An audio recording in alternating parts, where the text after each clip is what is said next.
2 మంత్రి పదవులు ఎస్సీకి, 1 బీసీకి ఇవ్వడం జరిగింది. మంత్రివర్గంలో స్థానం కోసం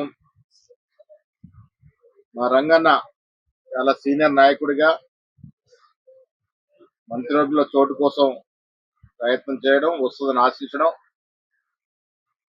మేమంతా కూడా రంగన్నకి రావాలని కోరుకోవడం జరిగింది. సమీకరణలు దృష్ట్యా ఈ రాష్ట్రంలో కుల సర్వే చేసిన దృష్ట్యా చాలా కోణాల నుంచి ఏఐసిసి పెద్దలు ఆలోచించి 3 మాత్రమే కేబినెట్ మంత్రులు ఇవాళ తీసుకోవడం జరిగింది. ఇంకా 3 కేబినెట్ బర్తులు ఖాళీగా ఉన్నాయి.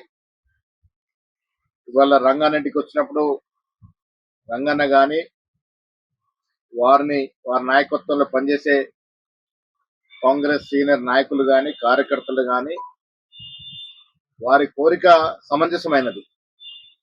ఈ రాష్ట్రంలో హైదరాబాద్, రంగారెడ్డి ప్రాంతంలో దాదాపు 40% పైగా జనాభా, ఈ రాష్ట్ర జనాభాలో 40% జనాభా ఈ ప్రాంతంలో ఉంటారు. కాబట్టి ఈ ప్రాంతానికి కేబినెట్ లో చోటు కల్పించాలని వారి సమంజసమైన కోరిక మాకు చెప్పడం జరిగింది. ఇది మేము కూడా సమంజసమైన కోరికగా భావిస్తా ఉన్నాం. రంగన్న గారితో మాట్లాడడం జరిగింది. వారి నేతృత్వంలో పనిచేస్తున్నటువంటి ప్రజాప్రతినిధులు, కార్యకర్తలతో మాట్లాడడం జరిగింది. వారి ఆవేదన, వారి బాధని కూడా వినడం జరిగింది. ఇవన్నీ కూడా